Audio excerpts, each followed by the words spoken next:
What is up, ladies and gentlemen? It is your friendly neighborhood BJJ podcaster, RAF ESPARZA, coming to you with another great installment of the Bullpen, a joint venture between Inside BJJ and the Grappling Hour. Guess what? This is 100 episodes. Some said it would never happen. Some were not aware of it. Some still aren't. Some are bitchy about it. Some are in their feels about it. But one thing is undeniable. It has happened, we think. Tim is trying to tell me that he is not certain we have an accurate count. And I tell him it is very likely that is true, but I'm not going to go bother to double check it. So, Tim, what do you have to say if this is actually potentially likely our 100th episode? Well, I got to say I'm skeptical. The numbers that came in for Georgia, the count could be off. I'm not positive, Raf, but if indeed it is episode 100, I would like to congratulate you, my friend, and myself, my other friend, for doing such a bang-up job for 100 episodes, as well as the thirds that we've had around here and there. They also did contribute, but great stuff, man. 100 episodes, but I'm not sold that it's episode 100. It could be 101. It could be 97. I know we're in there somewhere. Like if we get a few more in, then I'll be pretty sure we've at least hit it somewhere in that way. But close enough, man. I think we could say this is episode 100. Should I have titled the episode 100? Like with a question mark at the end? 10 question mark. Yeah. I think what's tricky is we've had special episodes. So we've had a lot of PGF stuff that we've done. We have done pre-shows for both Subversive, for a lot of, again, PGF stuff. So EBI, like it does. I think, did we do EBI? We didn't do an EBI, but we did do, I think, Jiu-Jitsu Overdose. We did some special episodes. That's what it was. Yeah, that's what it was. So we did kind of before and after stuff on those, which was fun. I like doing that stuff. But it gets difficult when you start going into, is that a special episode or a regular episode? And if you really want to get into the weeds, Tim, on my spreadsheet where I keep all the information, there are definitely, for Grappling Hour alone, some very fun tree branches to go down. Because then you get into what's my Patreon exclusive stuff. What is the stuff that I did? Like the first season, I was trying to make it every Tuesday, do a live interview. And then people would be like, what about Thursday? And I'm like, well, that's not really in sequence. So I'd have these great interviews. There'd be one with BMAC. He'd be like, well, I can do Friday. And I'm like, well, Tuesdays, dude. So there's been a lot of finagling. So if you ever look at that, there's like special episode 29. So it's been a fun thing. But you mentioned some thirds. So I think we would be a little bit remiss if we didn't say thank you to our friends Jake Watson, to Kevin Sherrill, who came in for, I want to say about 25, 30 episodes, 10 of which were on time. So those were impressive moments. But there have been some other thirds I don't think people know about, Tim. Do you care to enlighten us with some of the third co-hosts that people may not have seen on the show? Yeah, man. So we've had the voice of the PGF, Stephen Eakin, has filled in. And we've also had Dave Seagraves, or the man we love to call Egg. We've had him on a couple times, I think. And then I believe we had Matt from BJJ Balance. Yeah, right. I think he was on. I can't remember anyone else, though. In my mind, I think those are the only three. Was there someone else? Do you remember? There's a few. So you might have forgotten the era in which Mikey Musamichi was a co-host on the show. You guys have to go back in the archives to see them. That's right. There was also a weird time where John Danaher was a call-in guest. I do remember a couple of those. Yeah. And well, that was weird because it was unexpected. I mean, with Danaher, it's always unexpected. He just literally gets on a bat phone, chimes in, and is just like, I actually have some thoughts about the IBJJF rule set. And be like, well, sir, go right ahead. Okay. So shout out to them. No more. And then shout out to even people like Bryce Mitchell came in for an episode or two. You know, he had some non-controversial thoughts. So, it's been crazy to all the people who have been a part of Bullpen 100. We thank you guys.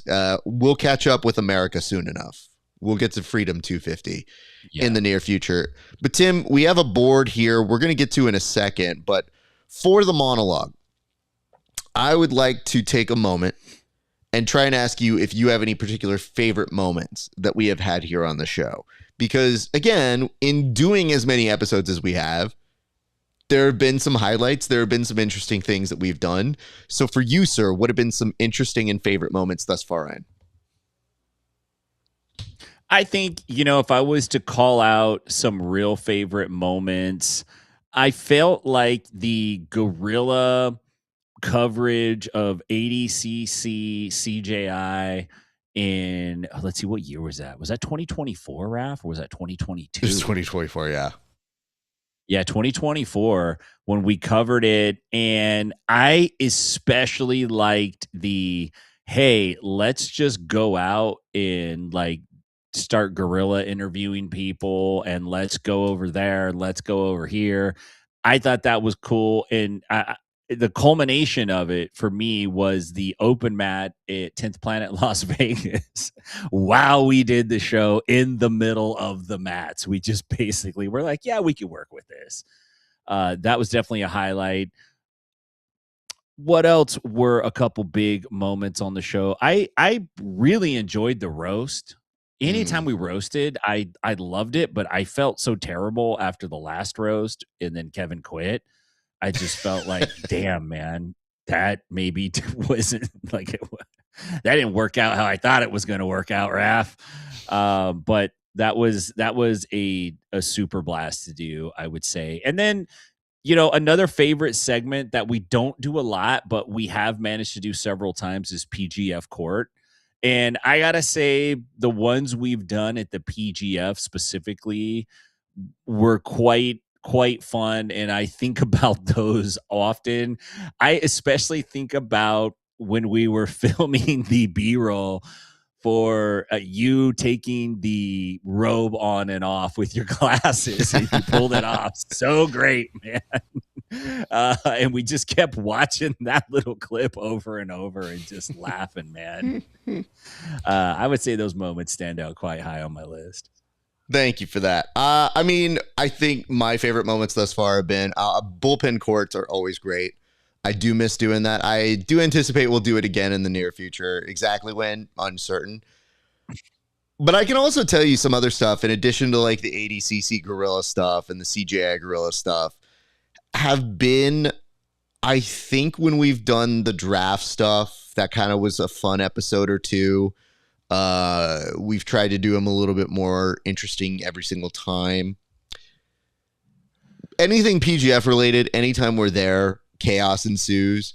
So whether it's me going solo to represent the brand and there's a drunk PGF champion amongst the mix, that's pretty funny. Think that's legendary stuff.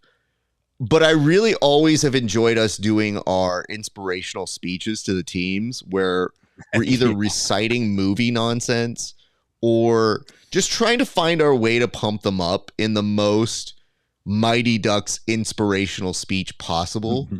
I think we're just short of getting them to start chanting quack, quack, right, quack.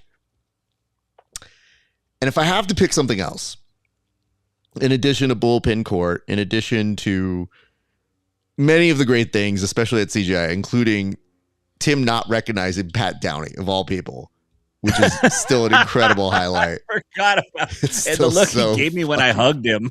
So funny. I hugged him Legitimately, and he gave me a look like, bro.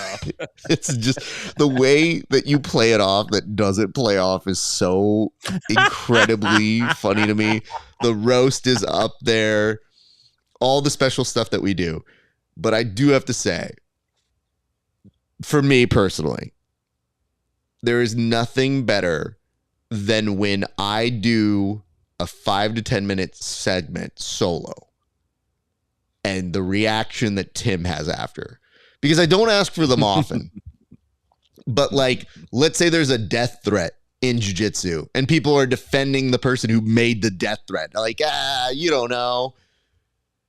And we do this 5-minute thing and there's Tim just with popcorn eating it out. And I'm thinking like, you know, what took me 5 to 10 minutes to do, and Tim has the perfect punchline that I didn't even know was coming. That's the stuff that I think makes our show special, which is we all have our different lanes that we can do. And for Tim and I especially, it's like he has a very different way that he'll approach certain things. And we don't rehearse our stuff. We just kind of say like, we'll do it on the show.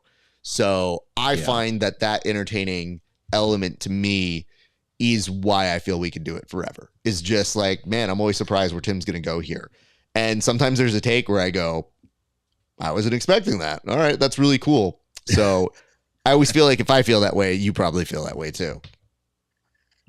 I do, man. One of the things I really enjoy about it is I legitimately am entertained by you while we're doing the show.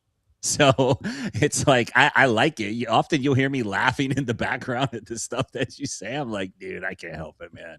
Well, It's it's great. just It's because we have different people who will tell me like, oh, I love Tim. And I'm like, do you love me?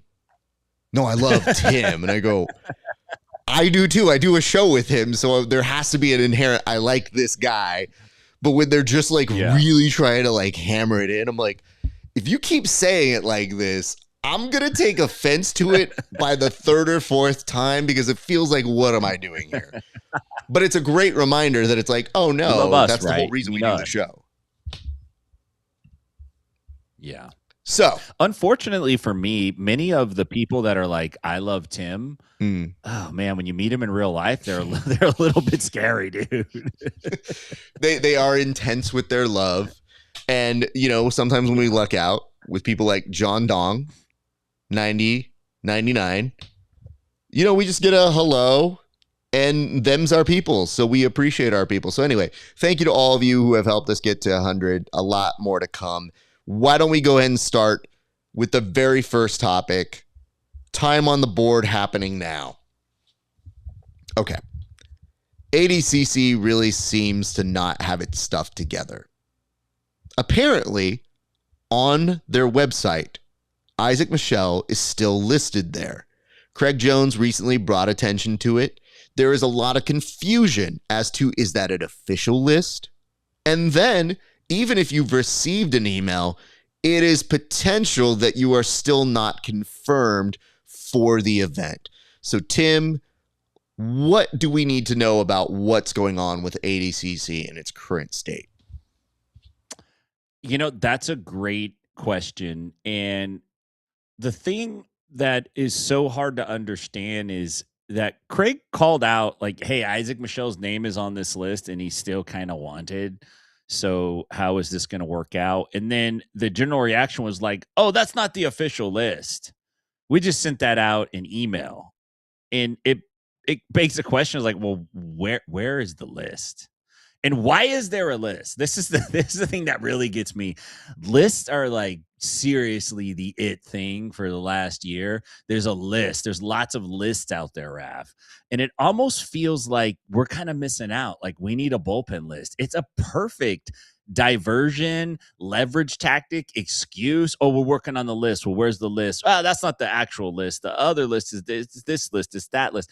I want to see the ADCC list. I want to see the names on it, and I want it to be the official list. Release the list Like, I need to see the list. The one that is out right now is not the official list. We've all seen the unofficial list. We all, Raf, we know the names that are on the unofficial list.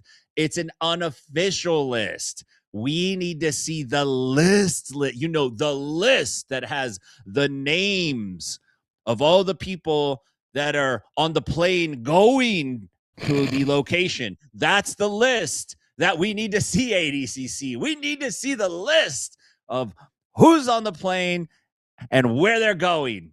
That's the list we want. The rest is unofficial. It's nonsense. Let's see the list. And by the way, if you copy and pasted that list into the email just to send something out, somebody, I'm not going to call for firing, but somebody needs some talking to, some training. There's no way in this world that Isaac Michel's name should be on the list. There should at least be an asterisk next to his name. It shouldn't be on the list. That is a crazy oversight. Okay. A few thoughts here. First things first, Tim brings up a great point. Why is it so difficult to get an answer on the list? And more importantly, we wouldn't be asking for the list if Isaac Michel was just said he's not going to be competing by ADCC, but they have not said that. And in fact, this prolonged, we'll see, seems like they're just stalling for time to kind of let it play itself out. Like, the list, is it going to court yet? No. Hey, guilty, not for sure, innocent until proven guilty. Am I right? He's wanted by the feds? Not great. Okay, well, we're just going to let it play out. We're going to give us some time. We got to figure it out. We don't have the real list yet, okay, is what we're saying. Yeah, sure, it's on the website, but who's going to believe that? You're going to believe some dumb website that we haven't updated in 6 months because it's just like buttons and pushing, and it's hard. People have wanted one answer for months, which is he is currently under investigation. He is fleeing said investigation. Shouldn't that be an open and shut case? Now, whether the court of public opinion thinks he's guilty or not guilty, and I think we know which way it swings, the very least you could do is admit one thing. Not everything is as important as ADCC. That's all we're saying here. Is it's just, if you had said, listen, maybe this is a year you don't get to do ADCC. It's not taking away someone's inherent right to freedom. It's literally the organization covering their own ass and just saying, I don't know, man, you're fleeing the feds. Seems like a good enough reason to not have you come to ADCC. But the way the ADCC is always like, no, we are the pinnacle. We are the most important. And nothing is more important than ADCC. I'd argue this stuff is more important. And tolerating it as an organization, no matter how many times there's a ADCC live where you might comment on the situation, there's never been an official comment. That's why the ADCC lives, when they go up and Mo does a live, it evaporates into thin air. And then everybody has to recite what he said in those things. And yet we got clarification about a brawl at least a week after it happened. There has still not been a full official release statement on what happened with Isaac Michel. And if you're smart, just get rid of him now so that the 15 to 17 to 18 people you invited on an email list can tell you they're in. Because then over-inviting people seems like an interesting misstep, one might say. It seems like, how could they do that? I might have some familiarity with that. Your boy here was actually hired as a commentator by Flo back in 2019 for ADCC, and then 48 hours later told, just kidding. When I asked what happened, they said, we jumped the gun.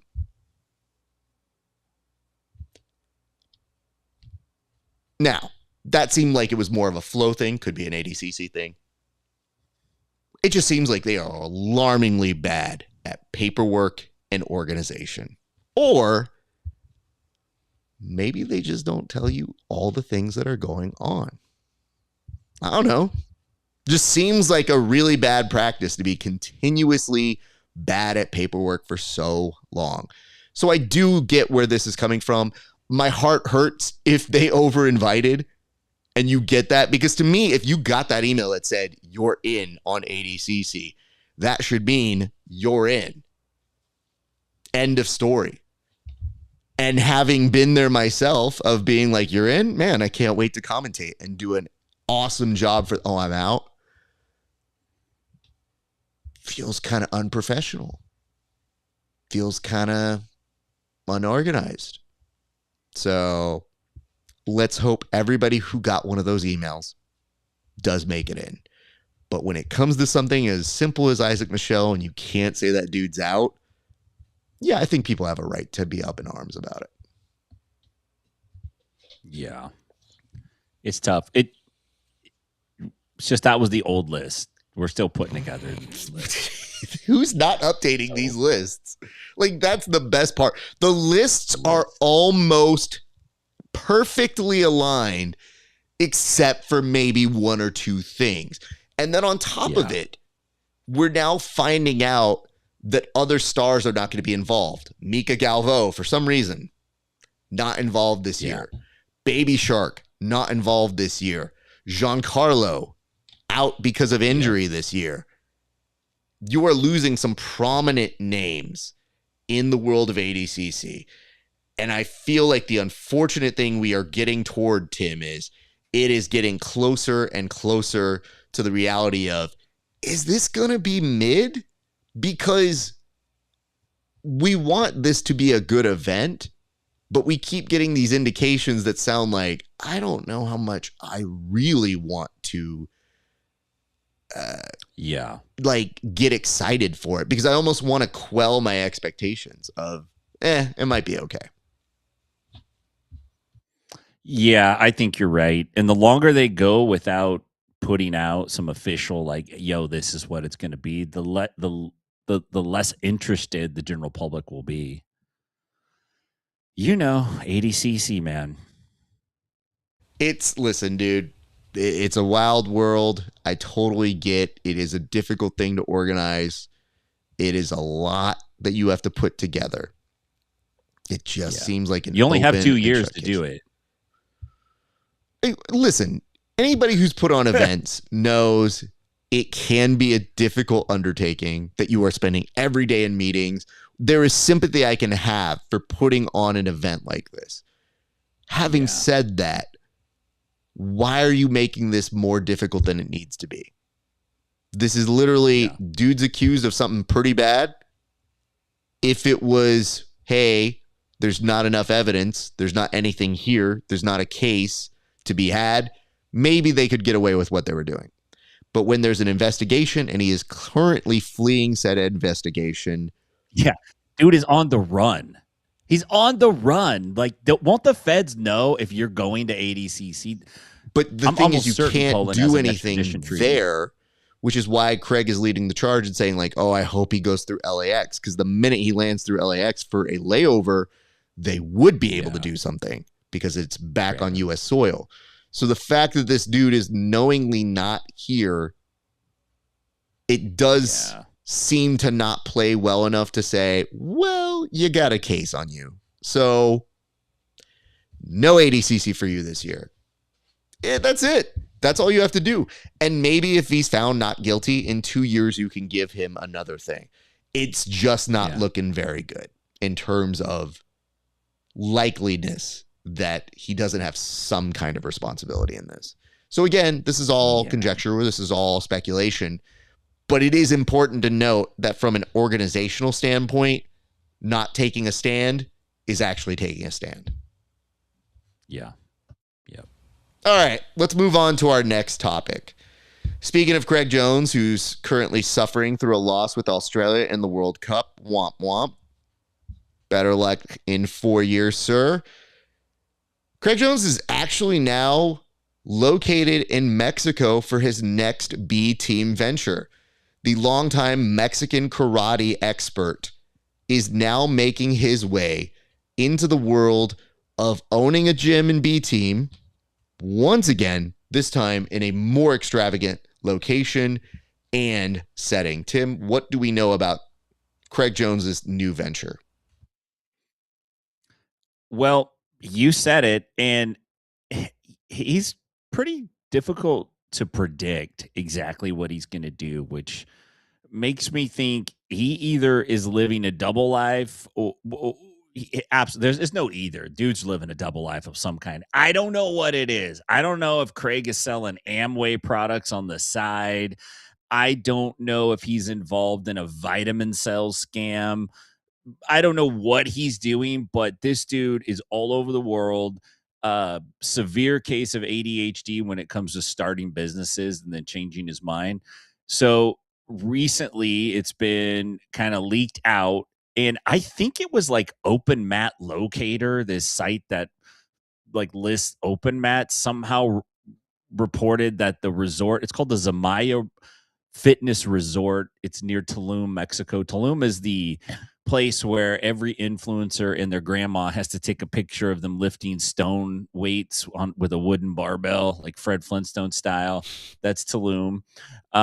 They have like a 48 hotel suite, 24 villas, a jiu-jitsu gym, boxing, Muay Thai pavilions where no grappling's allowed because that's disrespectful. They got a recovering area, running track, training. It's like they got a lot of stuff going on.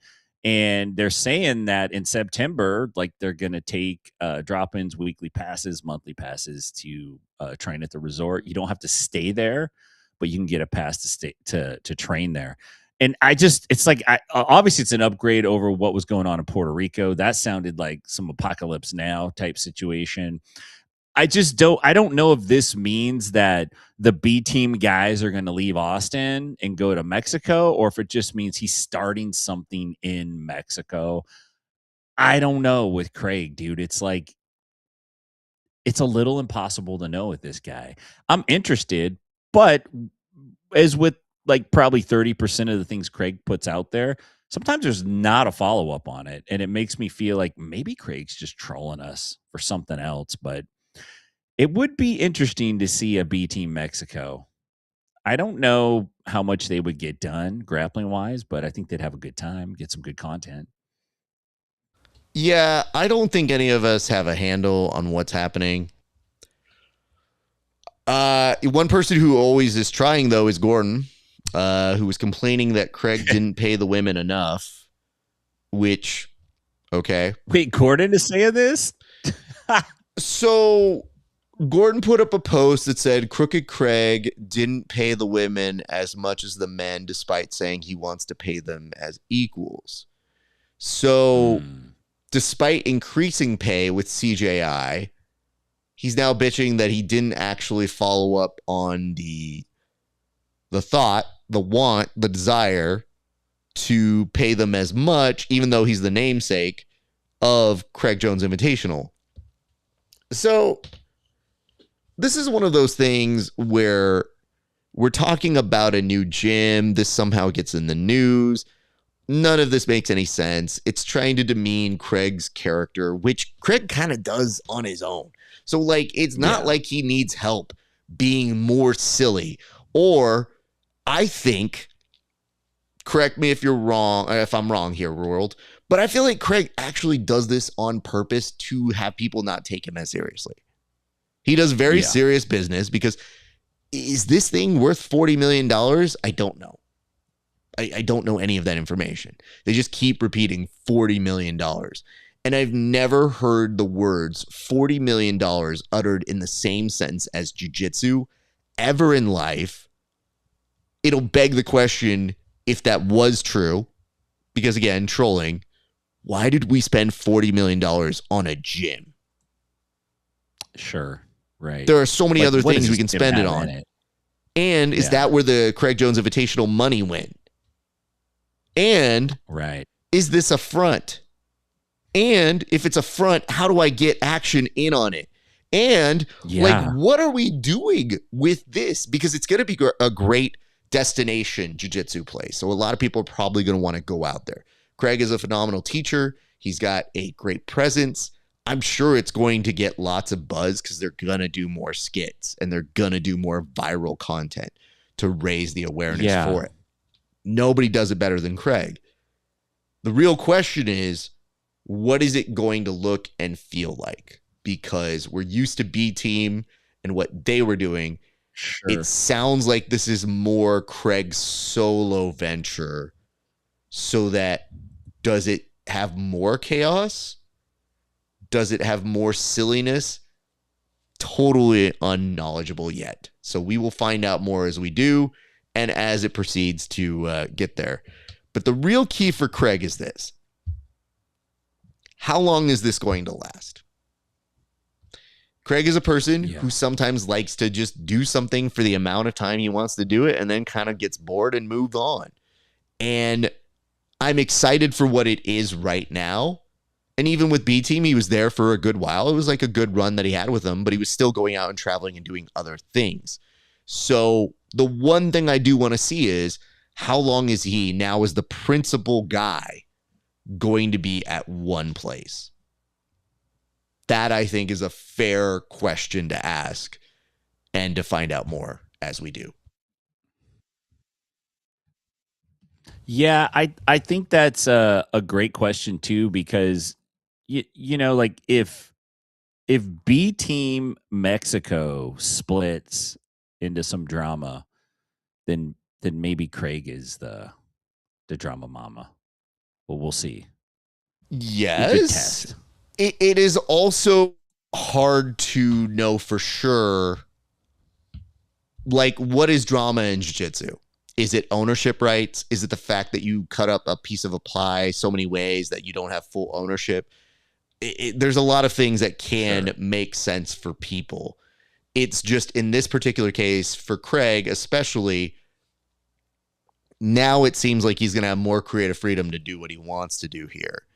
And if that's the case, what does that look like? Is it inviting? Do people want to go out there? And the fact that it is Mexico, does he now become somebody who creates this whole great school and great list of competitors in maybe a region that would have been ignored previously? Like, do you make it a new Austin, a new place that's kind of the capital of jiu-jitsu? And you got people in Austin who are going to be like, nope, we've got it on lock. So maybe not as big as them, but definitely an epicenter of interest that I think should be very interesting to watch that progression go. So Mexico coming for your medals, y'all. And I do argue, I'm like, I wonder if this makes like Craig an honorary Mexican now, though. I wonder if how Eddie Bravo and Master Vic feel about Craig Jones invading their Mexican territory, because they kind of got a corner on that market right now. And I guess the other question is, does that even interfere with their base? Because Craig's net is a little bit different. Like, he's in a different lane where he's going to be attracting a certain kind of person who maybe doesn't follow jiu-jitsu as religiously, but they're like, oh, I've seen Craig in his travel show. Yeah. While we're still on this, though, Craig did talk about why CJI dropped, and I do briefly want to bring this up, so give me a second here. So he went on a show, I think it's the Jits and Giggles podcast. I've only seen clips, but I have read some summary where Craig was saying that the UFC BJJ has actually dropped interest in jiu-jitsu, and as a result, it is tanking his interest in wanting to do something for jiu-jitsu, like an event, like a Craig Jones Invitational 2.5 or 3, to which I say, what? No. Dude, come on. Like, when you say it's drawing the interest away and it's making it less interesting for people, how do you think we build that back up? If you are in the mindset that you take it away, you make it a special event, have people want the interest to grow back again, We don't take years off of Super Bowls. They happen every year so that we have a build. And the Super Bowl is probably the best example we can do. A World Cup happens every 4 years, but there's a pattern. ADCC happens every 2 years. There's a pattern. You take away the pattern, maybe the interest, the want doesn't come back with it. And this is one of the best vehicles we have to promote it. So taking it away seems like it's probably going to do more hindrance for our growth as a sport than what is probably expected. And granted, I get it. Again, hosting events, lots of work. Craig, famously not into doing work. But I just can't accept that as a good enough excuse. I literally cannot process that and go, actually, that makes sense. It's like, well, no, I don't want to do it because UFC's ruined it for all of this. Then do the better event. Spike them in the ratings, show them what we can do as a unified sport, become a showcase. Now we don't really have a showcase. We have a whole bunch of different rule sets that are kind of like, that's fine. That's cool. However, Craig's backseat does open the door for PGF. So I hope PGF has a really good season this season. And it's expanding to 8 teams. Having said that, it does bother me when there is the possibility when he's like, well, maybe the TV show, his traveling show he wants to do. Like he wants to do the Bourdain route. Not a bad idea. But saying the Anthony Bourdain show may revive interest in the TV aspect is like, dude, you would have already had deals if you had gone that route for CJI. Yeah. Guarantee you. Right. Would have had a TV deal. It's just a matter of doing the extra work to get that in. And having to figure out, like, yeah, maybe it's not going to be free on every channel. Maybe it might be on a streamer. Maybe you do something with Roku. Oh, wait, Roku's now owned by Fox. That deal's going to be harder to cut. So, like, some of the free ad-supported television may not be around because everything is getting usurped, but we could have had that deal. So yeah, it's a little bit of a bummer. Have to put it on record. Don't love that. A lot of work. Get it. But fuck. Not being able to see one sucks a lot because we didn't even have to make it $10 million. You could have done $2-3 million. We still would have been okay. So I guess for right now, while you're on hiatus, Craig Jones Invitational, thanks for the memories. I'm still confused as to how this Mexico vehicle is $40 million. Sad Jiu-Jitsu gets none of it. Emotions. Done. Yeah. Good time to show up, Egg. I'm in a bad margaritas. mood. We literally talked about a whole bunch of shit that's not affecting us that does affect us. So anyway, good to see you too. Let's move on to our next topic. So this topic that we are getting to right now, okay, we weren't here for this one. We might as well chime in on it. You saw the slam, heard round the world. Let's just say this. Tim, what are your thoughts about the slam? Because guess what? Everybody's had an opinion on it. They've recorded it from their car. We are doing it from the studio.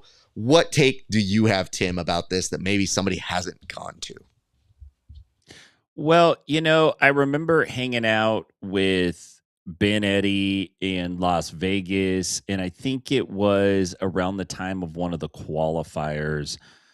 And I told him I like Ben Eddy a lot, and I'm a goofball, and I can't help myself. And he's a pretty chill guy. He's a decent guy to talk to. Not as goofy as I am and the things that he says, but I told him, like, dude, I always think you should start your own brand and call it Ben Eddy Spaghetti.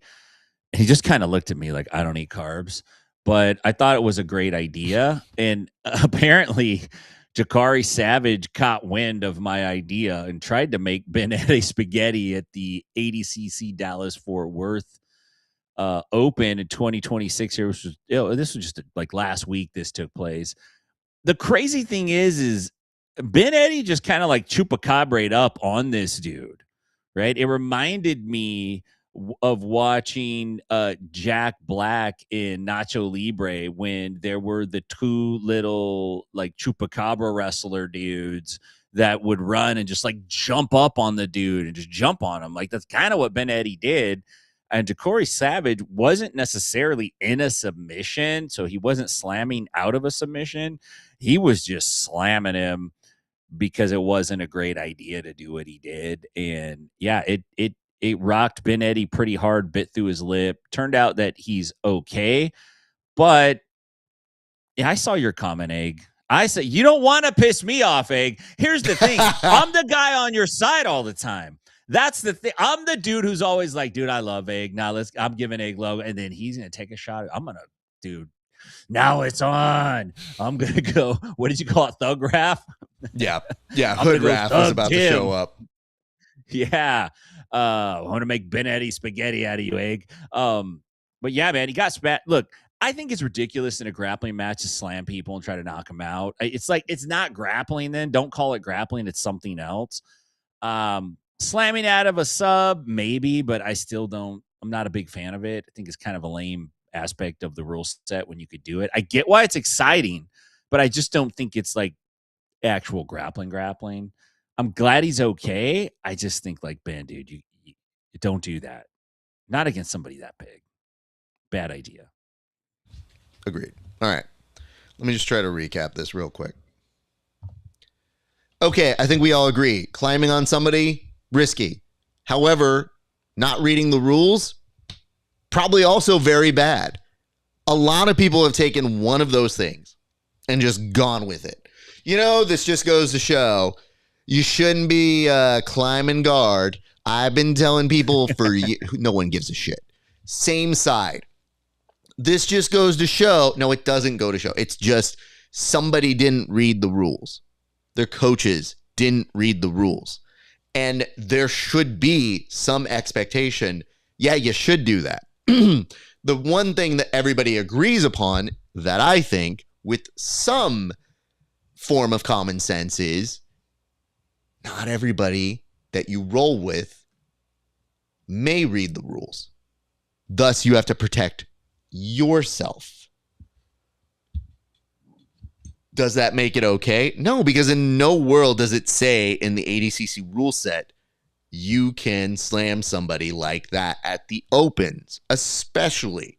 The whole reason they do the opens is so that people get the experience of ADCC without some of the inherent risk that goes for the main trials competitors. So now what you have are a bunch of people who are just bitching about it and making a case and getting in on their soapboxes. And I'm just here to tell you, am I contributing to it? Yeah, kind of. But I don't think this was one of those cases that is a slam door shut case. We're all happy Benetti's okay. We'll start with that. I think that's important to note. Some of these things have been misconstrued. Some people have put out messages. They're like, well, I'm not saying I'm glad it happened, but it happened and it goes to show it happened, which sometimes you can also construe as it's that person's fault, meaning Benetti's fault. That happens. It's just the miscommunication of how things are getting communicated. What I have not liked is when people have put up posts about when they say, jiu-jitsu's getting soft. You can't even do that anymore. And it's like, where the fuck did that come from? Yeah, dude, you can't slam somebody and powerbomb them like that. Doesn't make the sport soft, you dark. Like, some dude actually got injured just for a little bit. Turned out they were okay, and we were all great about it. So no matter how you break up the rules, you still can't spike somebody. You still can't slam them like that. But when I saw people putting up the jiu-jitsu's getting soft, you can't even get away with doing this now. What? Why? When you say that, what was this magical era that you were in when jiu-jitsu wasn't this soft? And how much CTE do you have? Do you remember the date when jiu-jitsu wasn't soft? Because I bet you, with this, probably don't. But yeah, I saw a bit of that. in response to the Ben Eddy thing, and I thought that is actually the bigger egregious thing. But yeah, we saw the slam. We saw all of your interpretations. It was so-so, but I think we can all agree, maybe, just maybe, if you are a coach, brush up on the rule set. Maybe, just maybe, get there in time for the rules meetings. There are plenty of resources that ADCC has put out in terms of what you can and cannot do. A lot of them even visual. So take the time. That's all I'm going to say. Yeah, I think you're right. I think you hit the nail on the head. Tim, I'm tired of you being soft on egg. I remember an era when you were... Yeah. I don't even want to say that. Saying hard on egg actually sounds like an incredibly stupid sentence. But I remember a time when you would go hard on egg. But now, just saying whenever you go soft on something is like, what? And I saw it a few different times, so I just had to comment on that. Let's go to our next topic. That of King-Jitsu. Good Lord. This one's a little tough because it does involve one of the GOATs of our sport. And Roger Gracie. God, that joke feels terrible. Okay. Listen. King Charles was awarded a white belt by Roger Gracie. If you're watching this show, you know that means absolutely nothing. But King Charles may not. Sure felt like it was a moment. Tim, can you give us some more context in one of the most participation award moments in jiu-jitsu history? Yeah, a little bit more context and just a couple comments on it. So King Charles was presented with an honorary white belt by Roger Gracie, who, I think it's safe to say is the GOAT in terms of accomplishments. Not sure how that's going to play out with Gordon, but so King Charles visited the academy as part of the reorg organization in the UK, which is an organization that uses jiu-jitsu to support like military personnel and veterans, emergency services, all that kind of stuff. The official court circular, as it's called in England, says he viewed a Brazilian jiu-jitsu class and participated in a grading ceremony. Now, I wonder if he actually had a say-so. Like the people would come out, he would like look at Roger and go like, I didn't like the scissor sweep. No. He used he put his fingers in the sleeve, which is illegal. We can't accept that. So I guess the question is now he's promoted. Is King Charles the most famous white belt in the world at this point? I would have to say yes. I would think so. But the bigger question is, does Moneyberg respect his white belt, or does he think it was a gimme belt? Does he think he really earned that, or was that just a gimme? BJJ Doc is probably working on an expo right now. But the thing I think it's great that he got his white belt. I'm bummed out that my good buddy Tom DeBlas couldn't be there for it. That would have been a cool thing. I'm also a little frustrated with King Charles. I feel like he's one of those white belts that's gotten too big for his britches. I've already found him on Reddit. The username is Royal Hog 1948. And he's basically posted like, man, I'm getting frustrated with my coach's old school curriculum. So, he's already frustrated with Roger's old Gracie jiu-jitsu style. He's already looking to no-gi, but good on him. He got the white belt. It's further than what most people get in jiu-jitsu. Most people don't even get onto the mat to get the white belt. I do like the hospital booties that he slipped over his shoes. He's like, I'm not taking off my shoes. I've got holes in my socks. I'll just put these emergency room booties on and step on the mat that way. But good on him. And what an amazing social media opportunity for Roger Gracie. Okay, here are my things.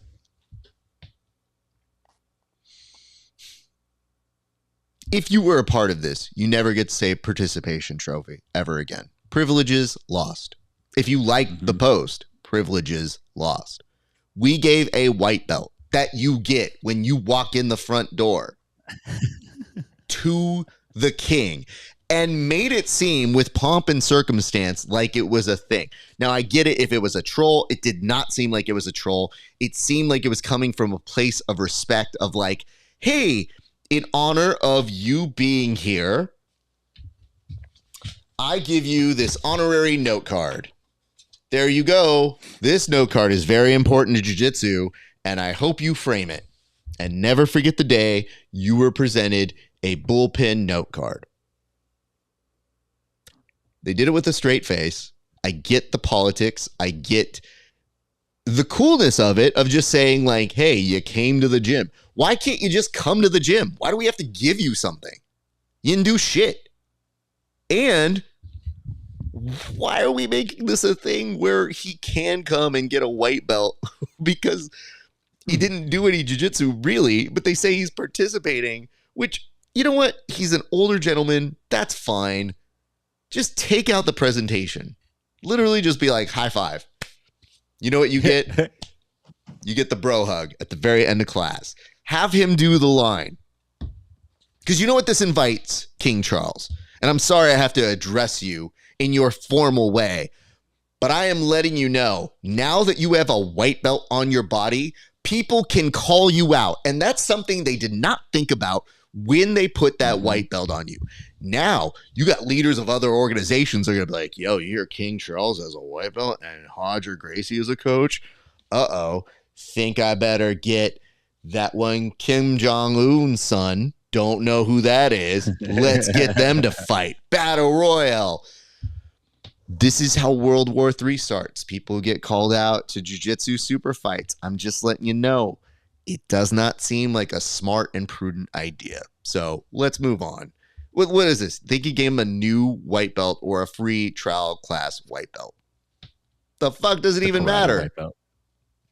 They might as well have given him the fucking pink belt. Been like, there you go. That's a thing. Not explained any part of it. Let's do this one, these next two very quickly, Tim. But here we go. Eek. Cron Gracie having feels about John Danaher. What exactly did he go online to say about John Danaher, Tim? You know, in a nutshell, Cron's main attack is that John can explain all these things in jiu-jitsu, but he can't do them. And that's basically his whole thing. It's like, yeah, he could break it down, he could coach, but he can't do shit. Now, Gordon snapped back and basically said, hey, Cron, you have one ADCC title, one Europeans title, and that's it. And John is the coach behind several ADCC world champions, UFC title holders, super high level dude. So look, I don't know what's going on with Cron. He's got a new social media shotgun, and he is blasting that thing at any noise that he hears. He's cracking it. And I like it, actually, to be honest. It gives me good topic fodder each week. However, I do think it's a little misguided. Whether you like Danaher or not, doesn't really matter if you just look at the athletes that he's coached and you look at what they say about him when they speak about him. Even Gordon Ryan, who has dislocated both shoulders, patting himself on the back multiple times in his career, always gives credit to John Danaher. I just think it's kind of impossible at this point to say he's not a great coach. He is obviously an outstanding coach. So a little misguided, but interesting to watch the dynamic. I'm curious if Danaher will respond, Raf. I don't think he gives a shit. I think Gordon responding is probably Danaher in disguise anyway. So it's just him being like, oh, Danaher's running Gordon's account.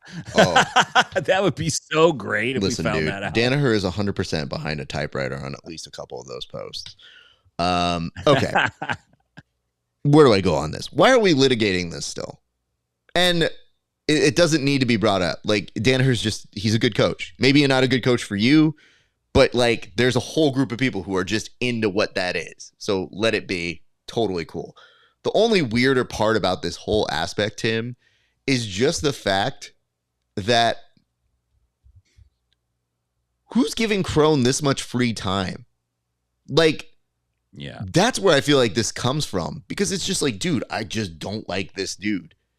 But if he was doing something else, he might have probably not had the time to be like, you know what? And another thing, that John Danaher sucks.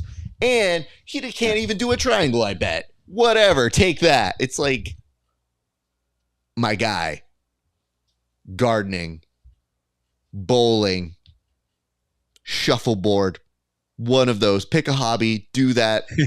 Do something that's going to bring you a little bit more light, my friend, because we're just not going to take that journey with you. You imagine Crone playing shuffleboard in his Gracie Jiu-Jitsu hoodie. Just his long beard, his Keanu Reeves, like, unkept beard, you know? Like, that'd be great. You smoke enough weed, it's going to be the best game you've ever played in your entire life. Yeah.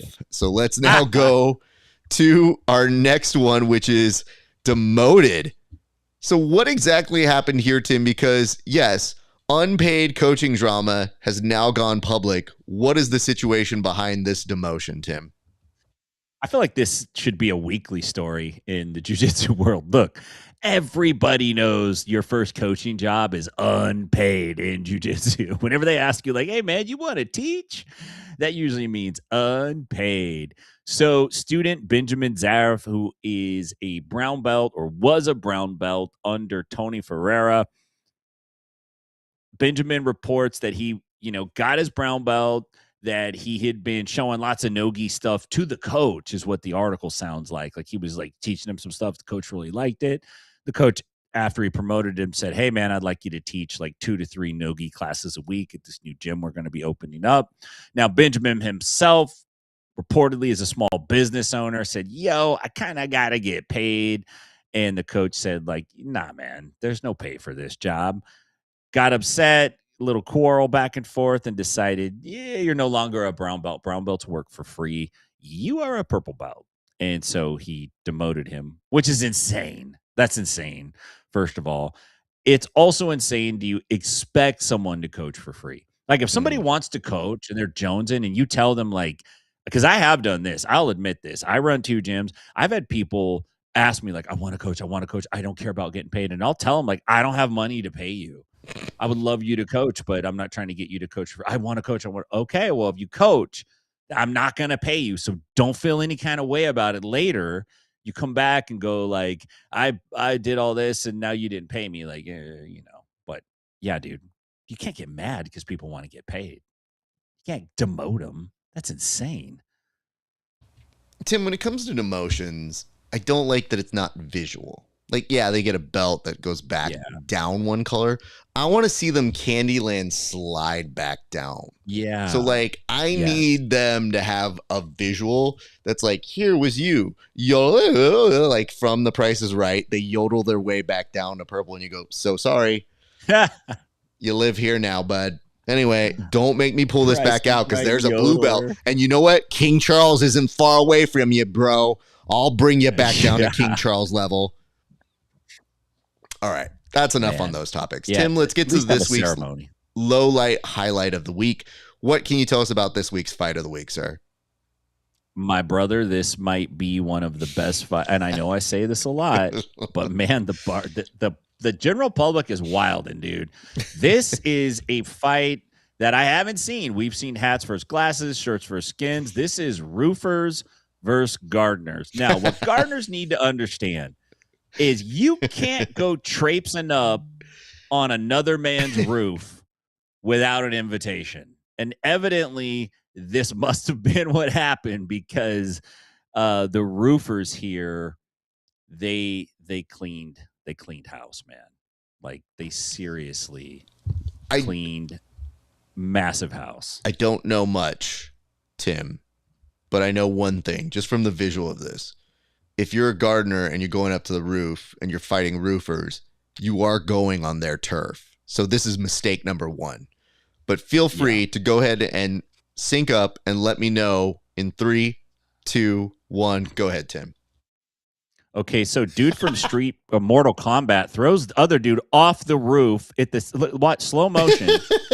Jack's old boy off the roof at the same time. There's a 2-man suplex. You could see that dude's getting jerseyed at the same time. He goes full shirt off, and these guys start brawling. Now, the Skins dude here gets a nice headlock side turtle position, and you could see the guy that got chucked off the roof. That's him. He's back.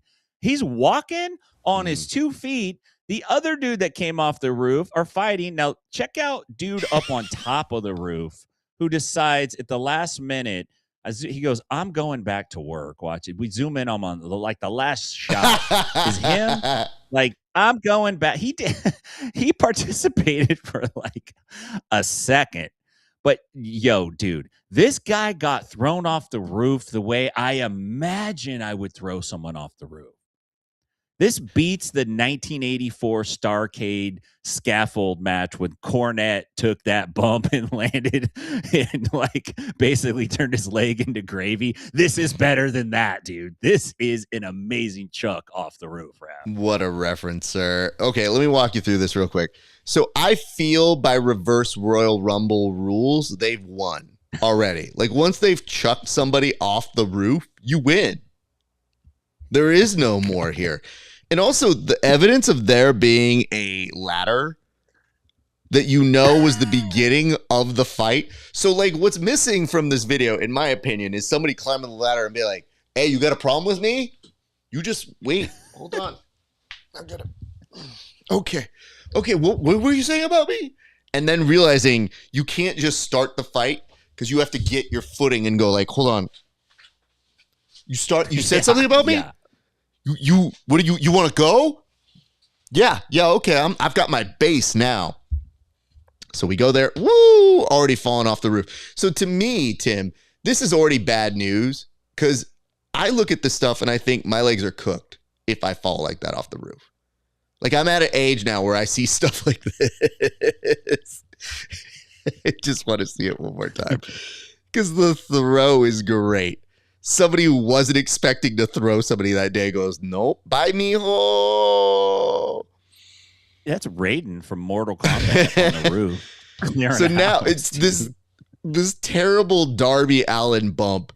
And I love the fact that he's got the shirt on the head. Like that's normally to cool you down in the hotness of being outside. The fact that he can barely see and still it is putting it on him is very funny. He takes it off, recognizing this. But I want to talk about the wind up and womp womp of this pitch right here. Look, he's loading up. 3, 2, 1. As he loads up, he's going to whiff so hard that he falls down. And now realizes this is where I've lost the fight. Now I love dude over here. Bucket hat coming on over. He's already won. He already threw his guy off. But he touches them like you do in jiu-jitsu where you're like, reset, touch, let's move away from the bush. Don't acknowledge it. No sell his retouch. Now he comes over and goes, hey, fool, no. I love Red Shirt because Red Shirt has been in fights before and knows not to get involved here. Yeah, he just took a wider berth. He's like, and not just walks out, but this is a fucking sassy-ass walk. Watch. Not getting involved here. So you're looking at this great control from Turtle, even looking to maybe threaten the back. I love that upstairs, though, there's a conference happening. Like people being like, you believe this shit? This is crazy, man. And that's where your buddy decides he's going to go back to work. He's like, I do not get paid enough for this shit. I want to get my shift over. I got to go pick up my kid. Fuck this. So there be that. Tim, we have come to the end of the episode. I want to give you an opportunity to shout out your people, tell people where they can find you, and I guess thank the people for 100 if you feel like doing that. Camera's on you. Yeah. Thank you so much. 100 episodes. Thank you for the support. Thank you, Egg, for getting in the comments all the time, but I'm still going to scramble you. Thank you, Raf. Everybody else, you can find me on Inside BJJ, your favorite social media platform. If you're in Nashville, you know what to do. Come see me at 10th Planet Nashville. And if you're out in Stockton, go see the boys at 10th Planet Stockton. Raf, Happy 4th of July. Great to see you again, man. Looking forward to it every week, dude. Tim, thank you so much. We're going to let you get on out of here. I'll close this bitch up. But hey, incredible first start to the first 100 episodes of the show and all the other shows that we've done, because it's more than 100. But you guys get it. It's 100 official Bullpen episodes. Go enjoy your 4th of July, sir. I will talk with you soon. Later. All right, friends. We're going to close this bitch up. I'm going to acknowledge a few of your notes. That said, Ogre from Bloodsport Style. Didn't he just die? R.I.P. And it says, I got in trouble with cops in college because a dude pushed a chick off the garage roof. This is just a WWE show. We might need to talk about that, dude. I don't know that I can just let that one go. What were you doing in this situation? Did you do anything to prevent it, to help it stop from happening? What happened there? Feels kind of weird. Okay, good to know. Something's happening July 25th. Yes, thank you for reminding me. The Love Movement has an underground event here in Los Angeles. I will be producing some matches, some grappling matches for that. You guys can find that out here at Hustle Striking out in the Valley. So come support that July 25th. The only thing that I'm aware of that is happening that date, but I will be producing those grappling matches and I'll be there. And I think we're going to have some fun surprises on that day here in Los Angeles. So it's for a good cause. Love Movement is an incredible charity that feeds the underhoused. It also helps build a school and educate folks in Kenya. True story. Jordan built out a whole school from scratch, curriculum and all. Jordan is good people. So very excited for that. July 25th. Only thing happening. You guys can also be sure to check us out on our individual channels. I literally just did 3 interviews back to back to back. Those interviews will be up on the Patreon very soon, but some great local talent, somebody from Subversive, some folks out here who have fought for Sparstar. They have fought for different organizations. Super cool stuff. So I hope that you guys will check that out. Patreon.com/grappling hour. And friends, we are about a month away, but we will be out in Philly for the next Subversive. So be sure to get your tickets if you want to come see the show. If you're interested in being on the show, I think we might have a few spots left open. Check out the Stacked Expo website. You can find a place on that website to go ahead and apply to be a fighter, or a grappler, I guess I should say, in case you feel a certain way about calling things fights. But yeah, check that out. I'll be out in Philly. I just got back from it last week. Did a tech scout, started looking at the spot, and I think good stuff is coming up in the near future. And that's going to do it for us here at the Bullpen. Thank you guys so much for 100 great episodes, plus the other episodes we've done, the pre-shows, post-shows, all that stuff. More than 100. For being honest, it's probably somewhere in the neighborhood of about 200, but 100 official Friday-ish episodes. We appreciate you guys. Thank you to all of our friends who have been part of this so far. You are very special to us and near and dear, and really have helped us to do some incredible work. So love y'all. We will see you guys next Friday. Do not go anywhere. We've always got new topics that we're going to be talking about. But until then, it's been a great day for grappling. We'll see you back on the mats.